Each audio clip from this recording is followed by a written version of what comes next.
It was a bright afternoon when Daniel Carter saw the homeless woman sitting alone on the sidewalk, clutching her torn backpack against her chest, and for a few seconds, he simply watched as people passed her without even looking. She sat near the entrance of a busy shopping street, her dirty gray coat hanging loosely from her thin shoulders, her tangled hair falling across a tired face, and her worn shoes exposing the pavement beneath her feet. Cars moved through the intersection, shoppers carried expensive bags, businessmen hurried toward meetings, and young couples laughed as they walked past, but nobody seemed to notice the woman who looked as though she had been forgotten by the entire city. Daniel was walking beside his 9-year-old daughter, Lily, holding her hand as they made their way home after school, and he had his own problems weighing heavily on his mind. He was a single father, his rent was overdue, his truck needed repairs, and his wallet contained only $20 until his next paycheck, but when Lily suddenly stopped and asked why nobody was helping the woman, Daniel felt something inside him shift. He looked at his daughter, then at the stranger, and realized that whatever lesson he taught Lily in that moment might stay with her for the rest of her life. He could have told her they were late. He could have said someone else would help. He could have kept walking because he was struggling too. Instead, Daniel squeezed Lily's hand and walked toward the woman. He had no idea that before the next morning, this single decision would change his life forever, because the homeless stranger sitting in front of him was not who she appeared to be. She was hiding a secret worth hundreds of billions of dollars, and by sunrise, Daniel would discover that the woman he had brought into his modest home was actually the world's richest woman. If you believe in kindness, second chances, and the power of helping someone when you have very little yourself, take a moment to like this video, share it with someone who needs a little hope today, and subscribe to Forever Dad Stories, because this story is about much more than money. It is about the kind of kindness that can change a person's life when they have almost given up on humanity.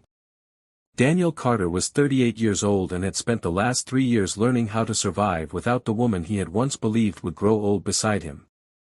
His wife, Emily, had died after a sudden illness that had taken her far faster than anyone expected.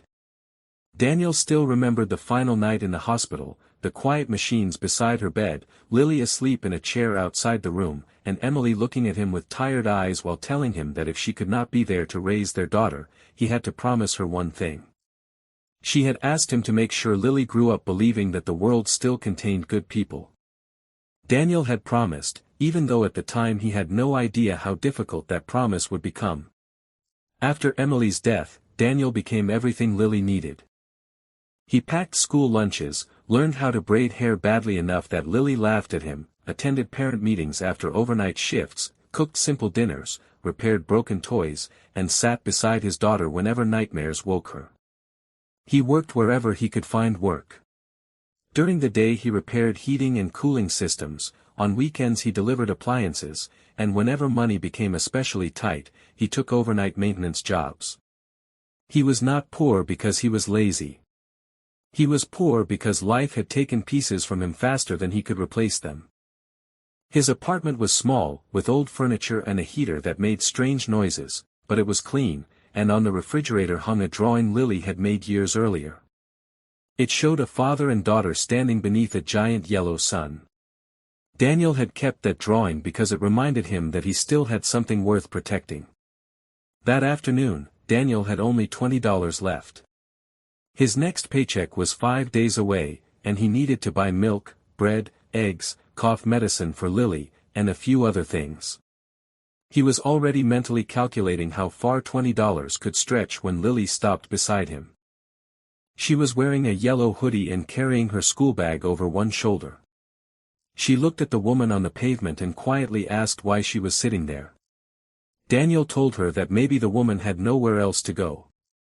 Lily asked whether she was hungry. Daniel did not know. He told Lily they should ask. When he approached, the woman lifted her head slowly. Her eyes were exhausted, but there was something unusual about them.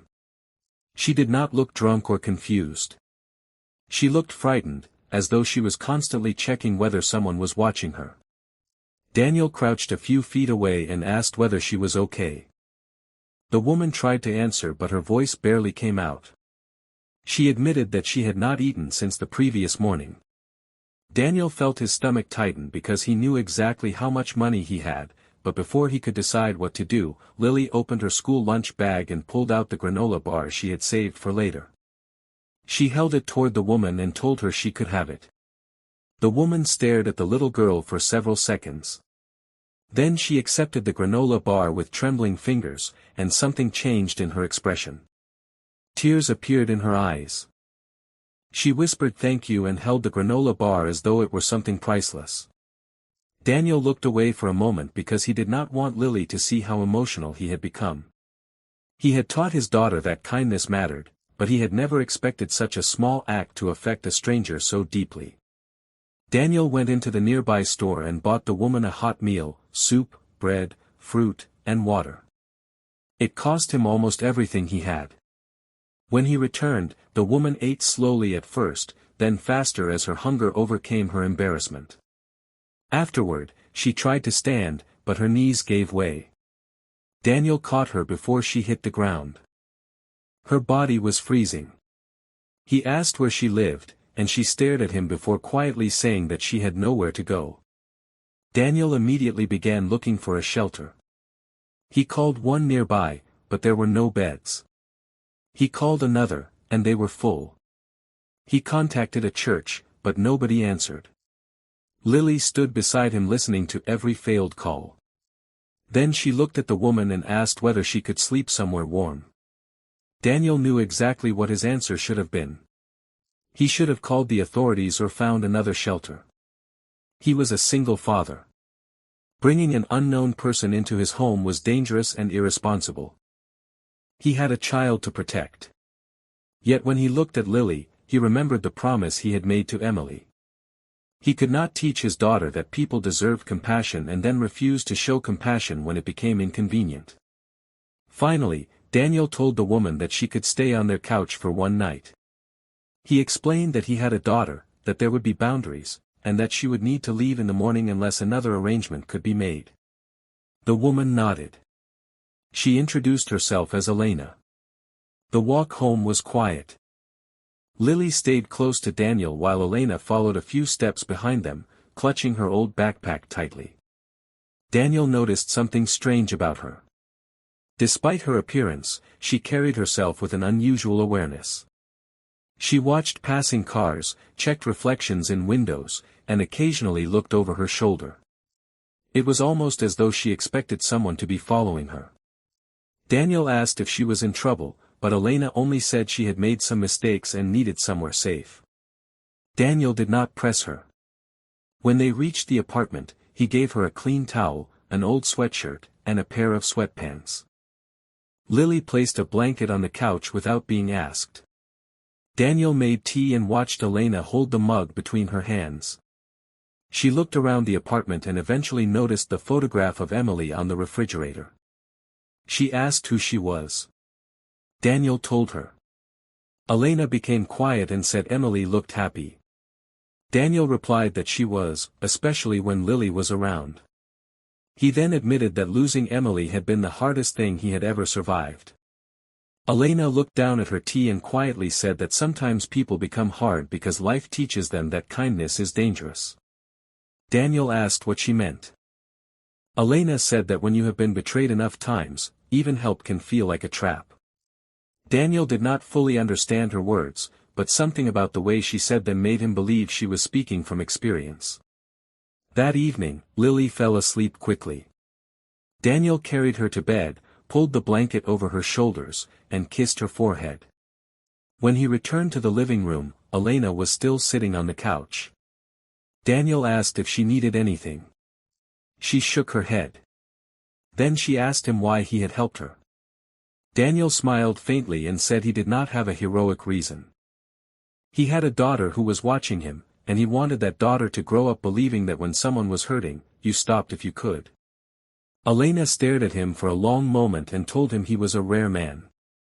Daniel laughed and said she was giving him too much credit. Elena replied that he had no idea how much credit he deserved. Daniel went to bed, but he did not sleep peacefully. He checked the front door twice, checked on Lily, and listened for movement in the living room. Eventually exhaustion won. At 4:16 in the morning, Elena opened her eyes. The woman Daniel had met on the sidewalk was gone, at least emotionally. She sat upright and carefully opened the battered backpack beside her. Inside were no empty cans or spare clothes. Instead, there was an encrypted phone, several sealed documents, a diamond ring wrapped in cloth, and a passport bearing a completely different name. Elena stared at the documents for several minutes before tears rolled down her face. Her real name was Eleanor Voss. Eleanor Voss was not homeless. She was not poor. She was the founder and majority owner of Voss Global, a technology and investment empire with holdings across energy, artificial intelligence, finance, real estate, and telecommunications. Her personal fortune was estimated at more than $300 billion, making her the richest woman in the world. 6 months earlier, Eleanor had discovered that several of the highest-ranking executives inside her company were secretly stealing billions through shell corporations. The scheme was so sophisticated that even auditors had been manipulated. False charities had been created, investment reports had been altered, accounts had been moved through multiple countries, and people inside Eleanor's own security team had been paid to monitor her. When Eleanor confronted the executives, they did something even more dangerous. They attempted to make it look as though she was responsible for the fraud. Her reputation began collapsing overnight. Then came the threats. Her family received anonymous messages. Her private information was leaked. One night, her vehicle was forced off the road.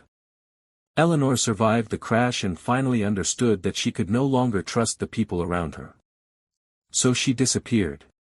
She abandoned her official identity, stopped using her credit cards, left her security team behind, and began living as a homeless woman under the name Elena. She wanted to find out who would help her if nobody knew who she was. She wanted to know whether kindness existed without money attached to it. For months, she had slept in shelters, church basements, abandoned buildings, and on sidewalks. She had been ignored by people who once begged for her attention. She had been insulted by strangers. She had watched expensive cars drive past while she sat in the cold. But she had also discovered unexpected kindness. A restaurant employee once gave her leftover soup. An elderly bus driver let her remain on a nearly empty bus for an extra route when she had nowhere to sleep. A teenage boy gave her his umbrella during a storm. Yet none of those moments affected her as deeply as what happened with Daniel and Lily. Daniel had almost no money, but he spent it on food for her.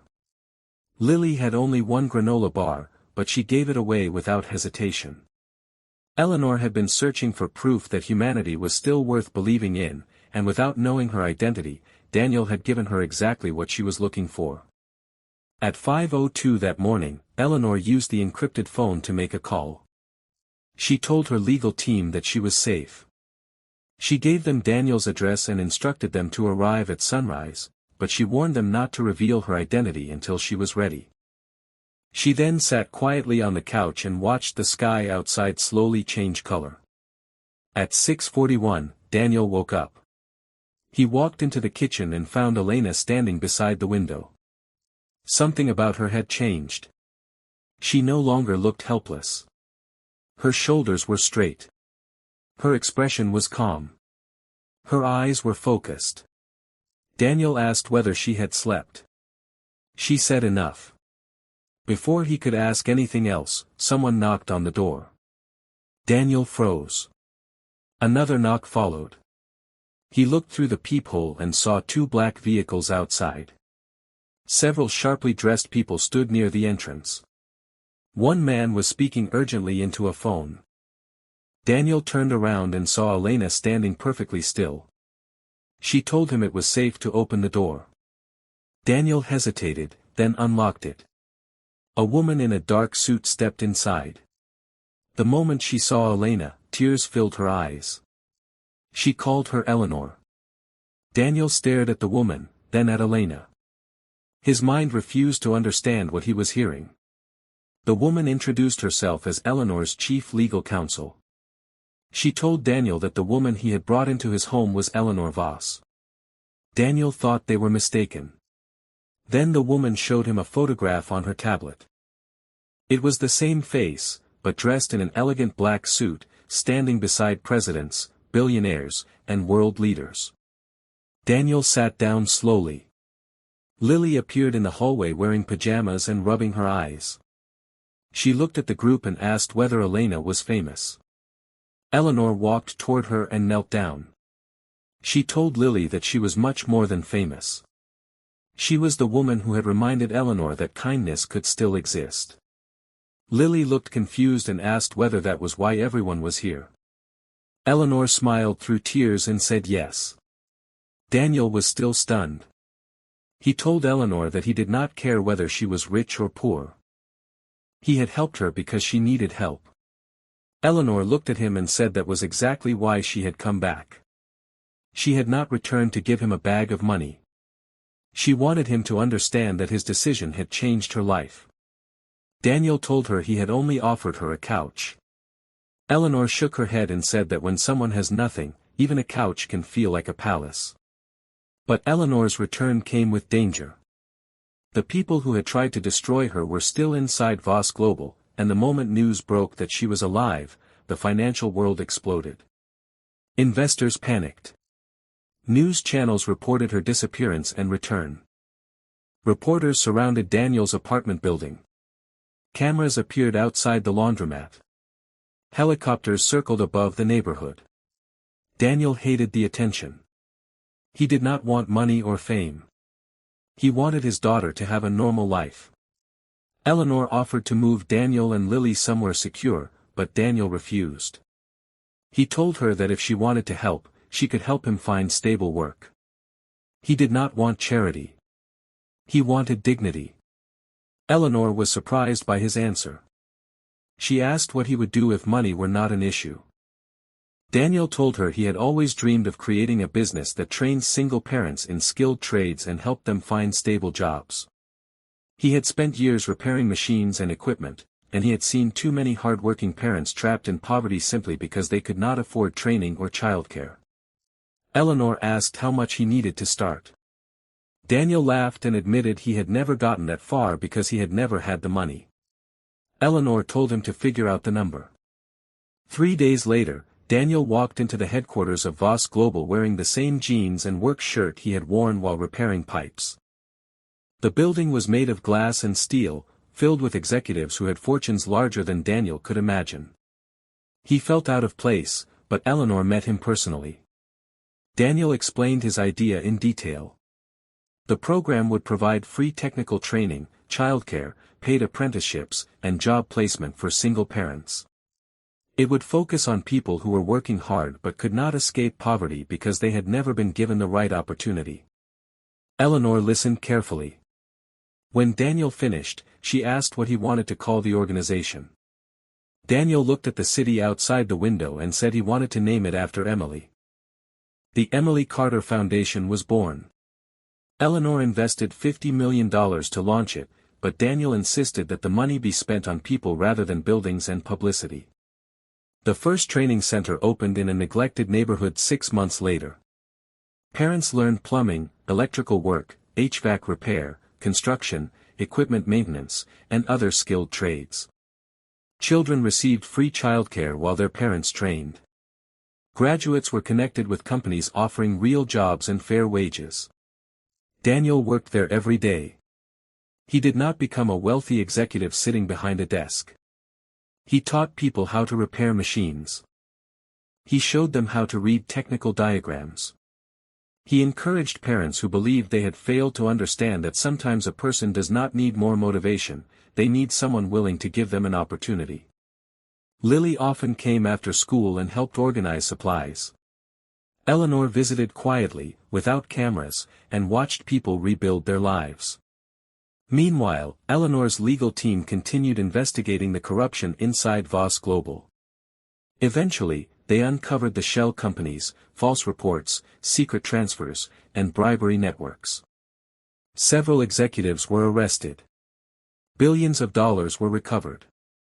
Eleanor's reputation was restored, but she was no longer the same woman she had been before disappearing. She had once believed wealth could solve almost any problem.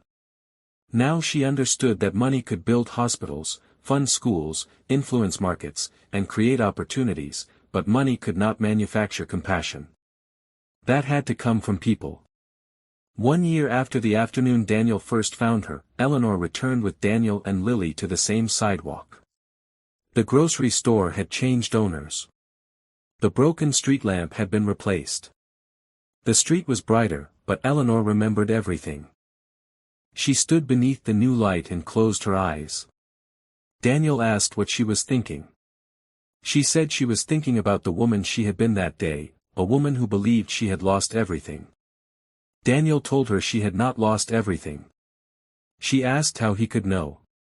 He looked at Lily and said that sometimes losing the things you think define you is how you discover what actually matters. Eleanor smiled. Then she handed Lily a small envelope. Inside was a photograph from a security camera outside the grocery store. It showed Daniel buying food for Elena while Lily stood beside him. Lily laughed because her father looked exhausted in the picture. Daniel smiled and admitted that he had been trying to calculate how to survive on $20 for 5 days. Eleanor told him that $20 was the most expensive money she had ever seen. Daniel asked why. She said because he had spent it when he could not afford to. Years passed, and the Emily Carter Foundation expanded across the country. Thousands of single parents found jobs. Shelters received funding. Food banks received permanent support. Children received scholarships. Small businesses were created. And whenever anyone asked Eleanor Voss why she had dedicated so much of her fortune to struggling families, she told them about Daniel. She told them about a man who had almost nothing, a man who had every reason to be afraid, a man who had a daughter depending on him, and a man who saw a human being instead of a homeless woman. Daniel never became interested in luxury. He continued driving an old truck. He repaired things himself. He still reminded Lily not to leave lights on. He still kept Emily's photograph on the refrigerator. But Lily grew up understanding something far more valuable than wealth. She learned that kindness was not about having enough. It was about giving something when you knew you might need it yourself. One evening, years after that afternoon, Lily sat beside her father on the balcony of their new home. She was old enough to understand everything that had happened. She asked Daniel whether he ever regretted bringing Eleanor home. Daniel smiled and told her he regretted one thing. Lily asked what. Daniel said he wished he had bought 2 granola bars that day. Lily laughed, but then Daniel became serious. He told her that he once believed the most important thing a father could give his child was security. After everything they had experienced, he understood that security could disappear overnight. Money could disappear. Homes could disappear. Jobs could disappear. Even people could disappear. But the values you teach a child could remain for a lifetime. Lily leaned against his shoulder, and Daniel looked out over the city. He remembered the sunny afternoon, the crowded sidewalk, the homeless woman sitting alone, the $20 bill in his wallet, and the little girl who had given away her only granola bar. He realized that the day had never really been about Eleanor. It had been about Lily. It had been about showing his daughter what kind of person she should become when nobody was watching. Eleanor eventually sold part of her empire and created one of the largest private charitable funds in the world, but she never forgot the small apartment above the laundromat. She never forgot Daniel's old sweatshirt. She never forgot the soup. She never forgot Lily's granola bar. Most of all, she never forgot Daniel telling her that when someone is hurting, you stop if you can. Years later, Eleanor appeared on a televised interview, and the interviewer asked her who had changed her life the most. Everyone expected her to name a famous investor, scientist, politician, or business partner. Instead, she named a single father. She said the richest person she had ever met was a man who believed he could afford to give away what little he had. The interviewer asked whether Daniel had made her rich. Eleanor smiled and said no, she had already been rich. Daniel had taught her how to be human. The interview went viral. Millions watched it. People began donating to shelters, food banks, and community programs. Daniel never wanted the attention. Whenever reporters asked him about his story, he simply said he had done what he hoped anyone would do if Lily were ever the one sitting alone on a sidewalk with nowhere to go. And perhaps that was the real miracle. Not that a homeless woman turned out to be the world's richest woman, not that a struggling father received an opportunity to change his life, and not even that billions of dollars eventually helped thousands of families. The real miracle was that one person had stopped. In a world where everyone was rushing somewhere, Daniel had stopped. In a city where people had learned to look away, Lily had looked closer. In a moment when $20 felt like everything, Daniel had given part of it away. And because of that one decision, a woman who had lost faith in humanity found it again. A child learned that compassion was stronger than fear. A father discovered that his greatest wealth was not money, but the example he gave his daughter. And thousands of strangers eventually benefited from a kindness that began with one simple choice on an ordinary afternoon. If this story touched your heart, please do not just watch it and move on. Like this video, share it with someone who needs a reminder that good people still exist, and subscribe to Forever Dad Stories so these stories can continue reaching people who need hope. Sometimes a story is more than entertainment. Sometimes it reminds us of the person we want to become. And before we reach the final moment, I want to ask you for something special. Comment, kindness always comes back, if you believe that helping someone without expecting anything in return can change more than one life. Your comment might become a small reminder to someone else that compassion still matters. Years later, Daniel returned once more to the place where everything had begun.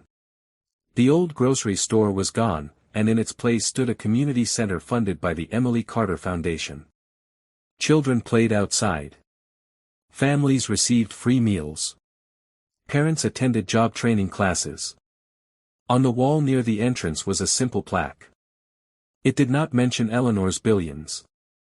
It did not mention Daniel's fame. It did not mention corporate scandals or financial empires. It simply said that the center existed because one person once stopped when everyone else kept walking. Daniel stood there holding Lily's hand. Lily was now a confident young woman. She looked at the plaque and asked whether he remembered that afternoon. Daniel said he remembered everything: the sunlight, the crowded sidewalk, the fear, the $20, the granola bar, the woman who looked like she had nothing, and the little girl who had taught him that sometimes the smallest act of kindness could open the door to an entirely different life. Across the street, Eleanor watched them from inside a car. She did not interrupt. She simply smiled. Because she knew that no matter how many billions she accumulated, no matter how many companies she owned, and no matter how many awards she received, she would always remember the day she had been Eleanor Voss, one of the most powerful women in the world, while nobody knew it. Nobody except a struggling father who saw a human being instead of a homeless woman. And perhaps that was why, every year on the anniversary of that afternoon, Eleanor returned to the same place and left one simple gift at the community center: a box of granola bars. No cameras. No press. No announcement. Just a quiet reminder that the greatest fortunes do not always begin with money. Sometimes they begin with mercy. Sometimes they begin with a father holding his daughter's hand. Sometimes they begin with $20 that should have been spent on groceries. And sometimes they begin when a stranger is sitting alone beneath the afternoon sun, the entire world walks past her, and one person decides to stop. That day, Daniel Carter thought he was simply helping a homeless woman get through another difficult afternoon. He never realized that he was giving a broken woman a reason to believe in humanity again. And by the next morning, the woman he had taken home would be revealed as the world's richest woman. But in the end, she would tell the world that Daniel was the one who had given her something money could never buy: a second chance.